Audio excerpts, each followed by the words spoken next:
पहला प्रश्न, किसी का मोह कैसे छोड़े? मनुष्य का जीवन एक अजीब यात्रा है। इस यात्रा में तुम बहुत लोगों से मिलते हो। कुछ तुम्हें छू जाते हैं, कुछ तुम्हें बदल देते हैं और कुछ तुम्हें बांध लेते हैं। और जब मन बंध जाता है तब उसका नाम प्रेम नहीं होता, उसका नाम होता है मोह। प्रेम स्वतंत्र करता है, मोह दास बना देता है। प्रेम उड़ान देता है, मोह पिंजरा बना देता है। प्रेम आंखें खोलता है, मोह आंखों पर पट्टी बांध देता है।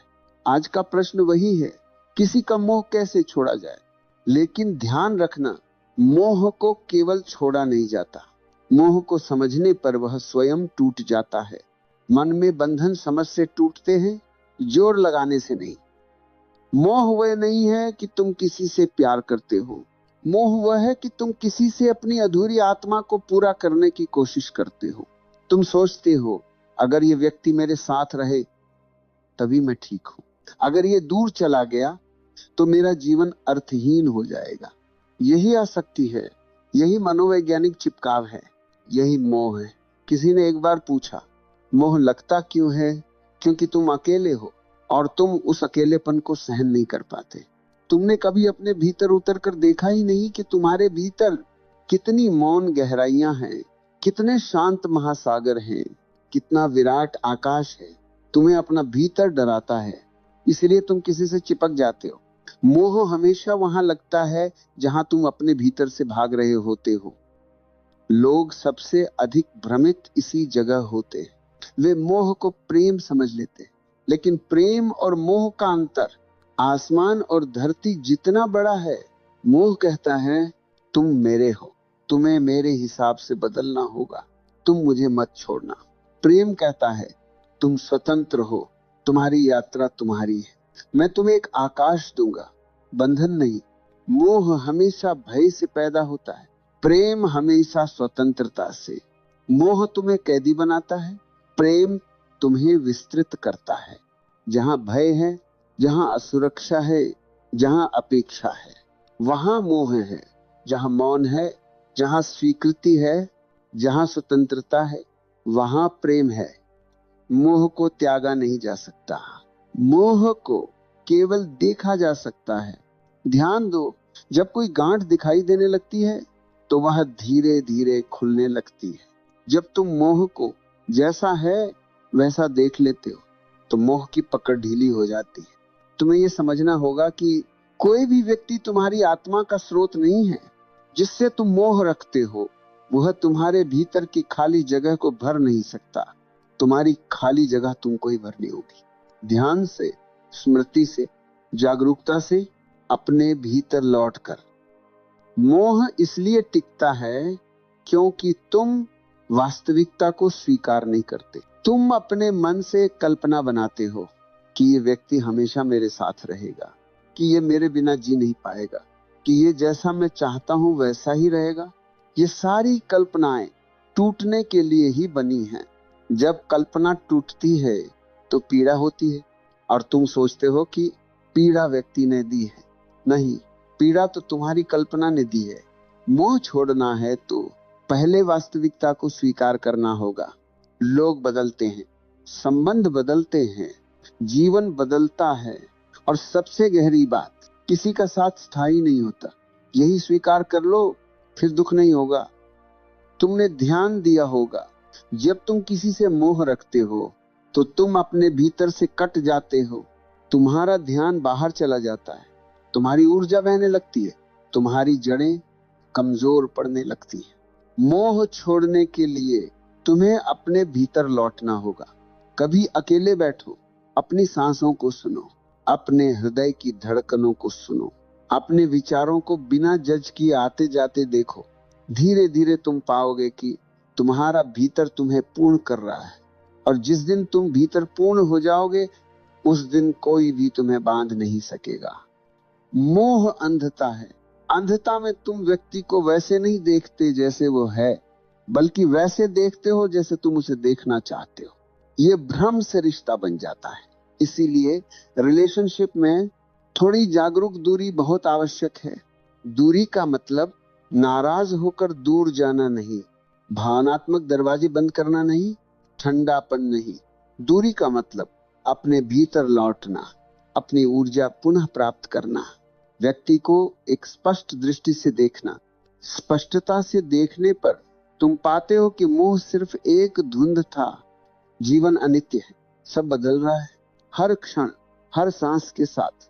जब तुम किसी चीज को स्थायी मान लेते हो तभी मोह पनपता है।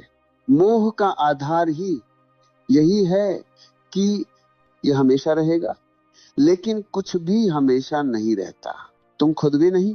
एक बार जीवन की अनित्यता गहरी समझ में उतर जाए तो पकड़ अपने आप छूट जाती है, क्योंकि तुम भीतर खाली हो, क्योंकि तुम भीतर असुरक्षित हो, क्योंकि तुम भीतर अधूरे हो।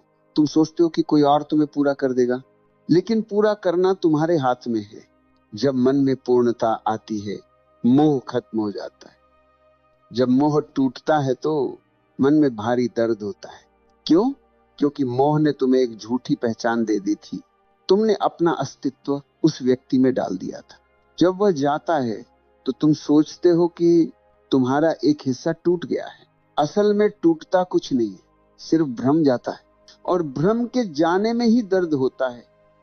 मोह की जड़ मन की अचेतनता है, और मोह का समाधान मन की जागरूकता है। ध्यान वह औषधि है जो तुम्हें भीतर पूर्ण कर देती है।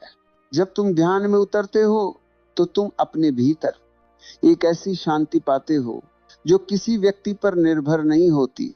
तुम्हारा स्वरूप ही पूर्ण है, तुम्हारी चेतना ही संपूर्ण है। जिस दिन ये अनुभव हो जाए, मोह स्वयं समाप्त हो जाता है।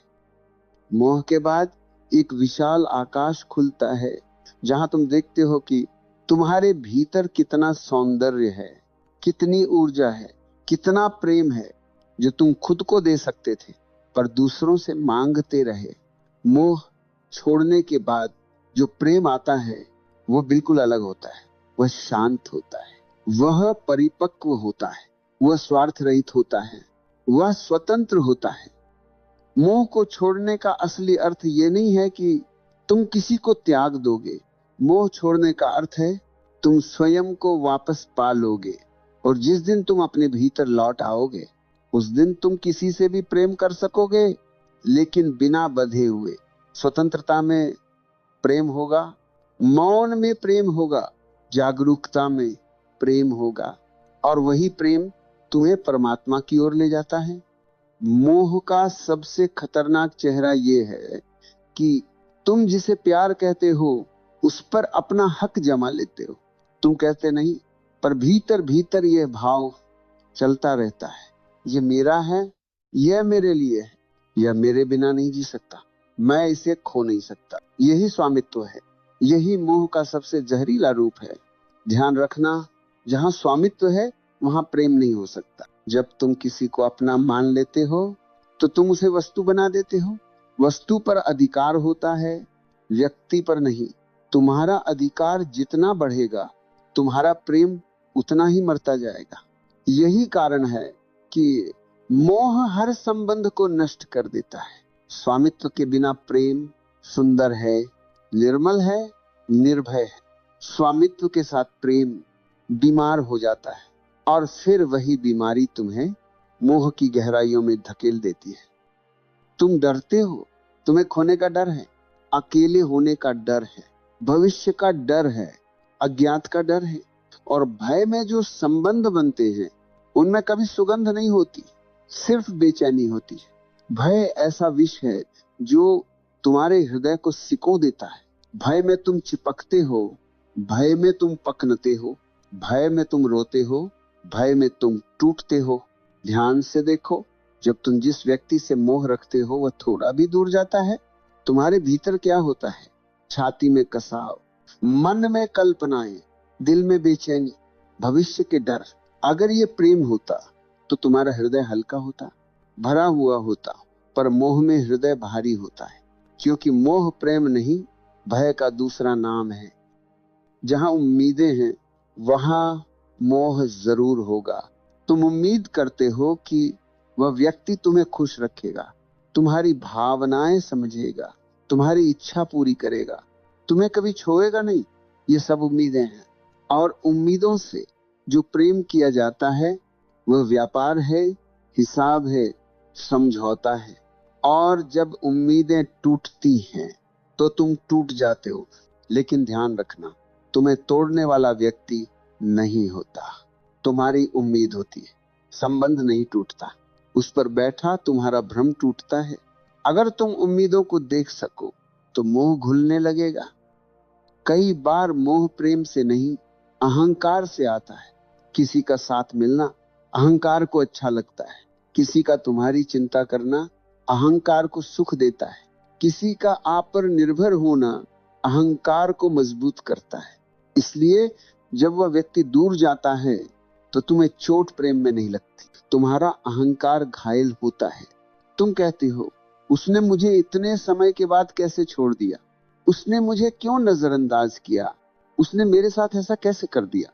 ध्यान रखना, जहां मेरे साथ ऐसा वाली भाषा चलने लगे, समझ लेना वहां अहंकार बोल रहा है। अहंकार जितना बड़ा होगा, मोह उतना गहरा होगा। जैसे जैसे अहंकार पिघलता है, मोह भी पिघलता जाता है। मैं बार बार कहता हूं, देखने की कला सीखो। देखना मतलब तटस्थ होकर, बिना जज किए अपने मन को देखना। मन क्या कर रहा है, मन क्या सोच रहा है, किस विचार से चिपका है, कौन सी याद को पकड़े बैठा है, कौन सा डर उसे बांध रहा है। जब तुम मन को देखते हो तो एक दूरी बनती है, मन इधर है, तुम उधर हो। ये दूरी ही मोह की जड़ काट देती है, क्योंकि मोह तभी टिकता है जब तुम मन से एक हो जाते हो। जैसे ही तुम मन को वस्तु की तरह देखने लगते हो, मोह टूटने लगता है। सांस गहरी हो, धीमी हो, जागरूक हो, तो मोह स्वतः गिर जाता है। कैसे?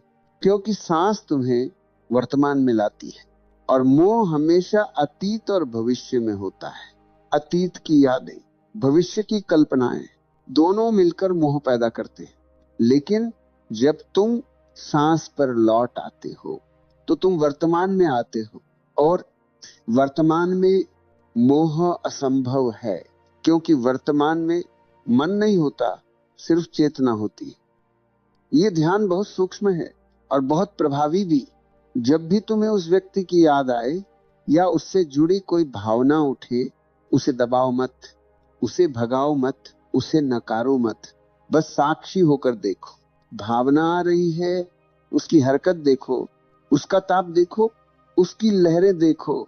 जैसे समुद्र की लहरें आती हैं और चली जाती हैं, भावनाएं भी आती हैं और चली जाती हैं, पर तुम तो किनारे पर खड़े हो, तुम लहर नहीं हो, तुम लहरों के साक्षी हो। इस बोध में मोह जलकर राख हो जाता है। सबसे बड़ा ध्यान यह है कि तुम अपने भीतर लौटो, क्योंकि मोह तभी होता है जब तुम अपने भीतर से दूर होते हो। अपने शरीर को महसूस करो, अपनी धड़कन सुनो, अपनी ऊर्जा को प्रवाहित होते देखो। अपनी आंखें बंद करके अपने भीतर के आकाश को महसूस करो। थोड़ी देर में तुम पाओगे कि जिस प्रेम को तुम बाहर ढूंढ रहे थे वह तुम्हारे भीतर मौजूद है। जब भीतर सहारा मिल जाता है तो बाहर के सहारों की जरूरत नहीं रहती। जब भीतर प्रेम जाग जाता है तो बाहर के प्रेम में चिपकाव नहीं रहता। अक्सर मोह बचपन के घावों से आता है। तुम्हें बचपन में असुरक्षा मिली, अस्वीकृति मिली, भावनात्मक दूरी मिली, अकेलापन मिला, तो मन भीतर ही भीतर टूट गया। और अब बड़े होकर तुम किसी से मोह इसलिए बांधते हो क्योंकि वह तुम्हारे उस पुराने घाव को ठीक करता हुआ लगता है। जिस व्यक्ति से मोह है वह असल में वह व्यक्ति नहीं है, वह एक मरहम है जो तुम्हारे बचपन के घाव पर लगा है। इसीलिए जब वो दूर जाता है तुम सिर्फ उससे नहीं टूटते, तुम अपने बचपन की बरसों पुरानी पीड़ा से फिर सामना करते हो। अगर तुम अपने इनर चाइल्ड को समझ जाओ तो मोह का बड़ा हिस्सा खुद ही घुल जाता है। मोह कहता है तुम मेरे हो, प्रेम कहता है तुम स्वतंत्र हो, और स्वतंत्रता कहती है मैं तुम्हारा हूं पर तुम्हें बांध कर नहीं। जब प्रेम और स्वतंत्रता मिलते हैं तभी जीवन में संगीत जन्म लेता है।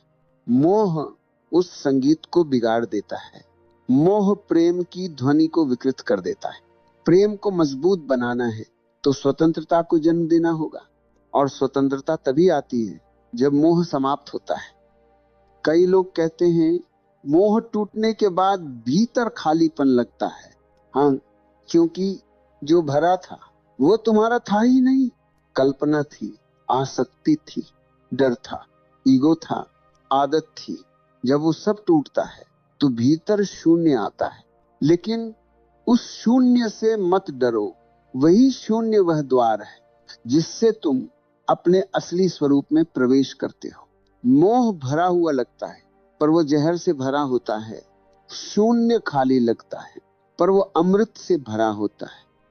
मोह भूख है, भूख बाहर से कुछ लेना चाहती है। प्रेम भोजन है, भोजन बाहर नहीं भीतर से उठता है। मोह कहता है मुझे दो, मुझे दो। प्रेम कहता है मैं देना चाहता हूं।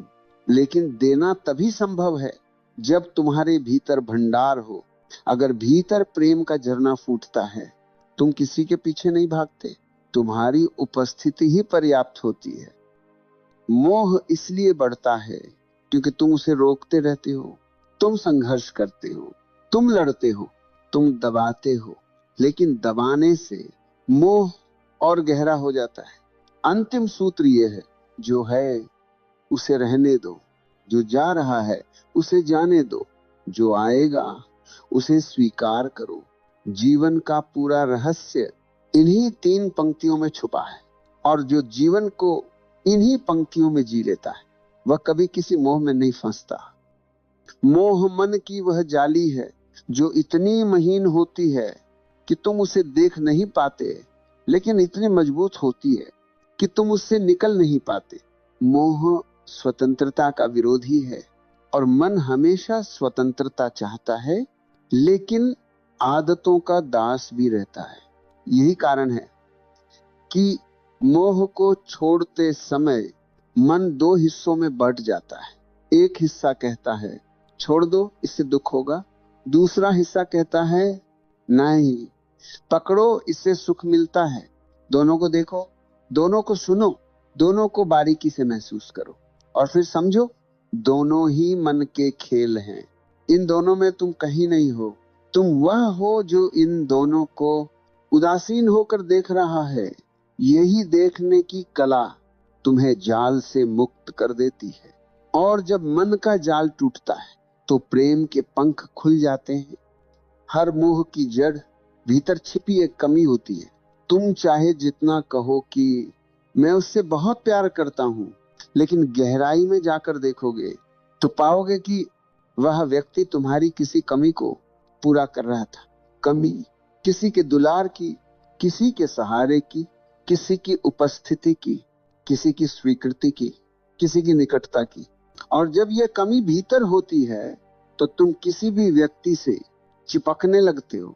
वह व्यक्ति तुम्हारी कमी भरता है और तुम उसे प्रेम नहीं, जीवन समझने लगते हो।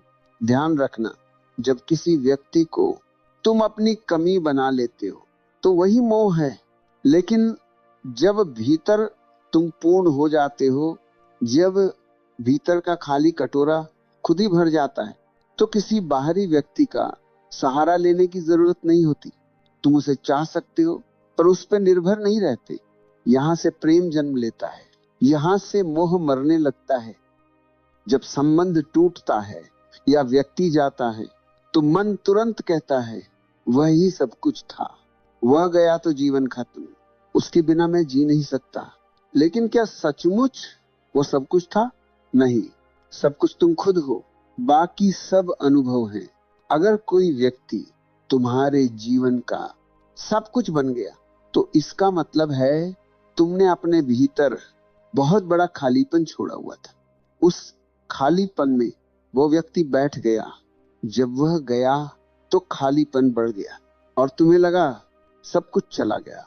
नहीं, कुछ भी नहीं गया। भ्रम टूटा है और भ्रम टूटना जीवन की सबसे पवित्र घटना है।